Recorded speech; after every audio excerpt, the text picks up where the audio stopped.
All right, now this is the biggie. This is turmeric.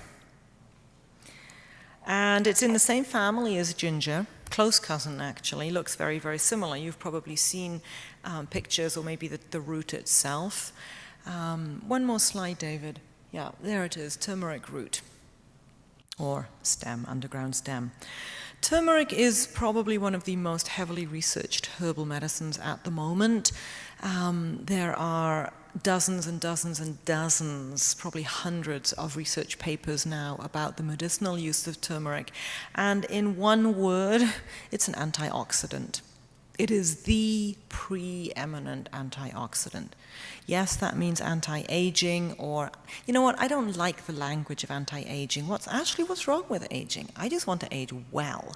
So let's talk about promoting longevity with this herb rather than preventing aging.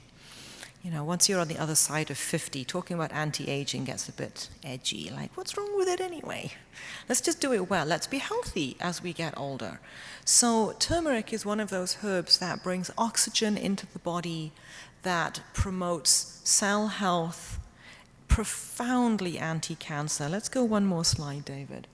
Now, the coloring isn't great on that screen, but this is what we call the turmeric mandala.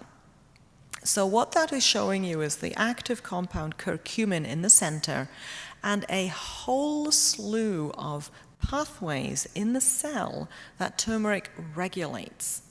There's actually, at last count, 293 carcinogenic pathways that are moderated and regulated by turmeric. So, you know, cancer is a very smart thing.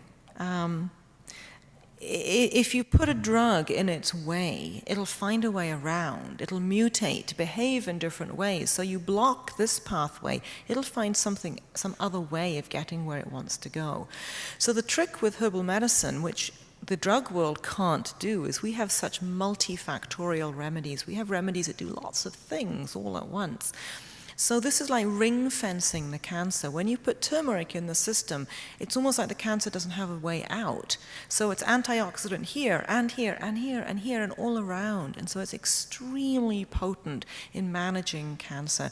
And this slide is actually a little bit out of date now, but the fellow who developed this image is a researcher at MD Anderson Cancer Center. His name is Dr. Agarwal. He's from India. And Dr. Agarwal is the world expert on turmeric. And he's a PhD, cancer researcher. He's just come out with a book. It's brand new. It's called Healing Spices. And it's a book for the general public about all the different spices he's been researching and working with that have medicinal value. So it's called Healing Spices by Dr. Agarwal. And I love it because he's written it for regular folks who don't have PhDs in molecular biology. But he does have that. He does have that kind of background. So his research is impeccable. His facts are accurate. His references check out. It's a very, very useful book to bring his very highfalutin kind of research knowledge down into something that you can actually take home and use, that you can actually use in your kitchen.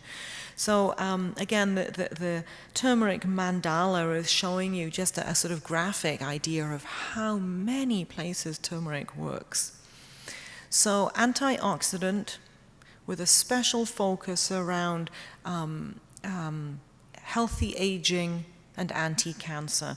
And right now in my practice, it's one of the top 2 herbs I'm using in my holistic oncology work. Turmeric has superseded many other herbs I thought was my favorite. Right now it's turmeric, turmeric, and more turmeric. The only downside with turmeric is if you actually take a lot of the root itself, it stains things orange. So it will stain your hands and your cloths and your counters and eventually your teeth.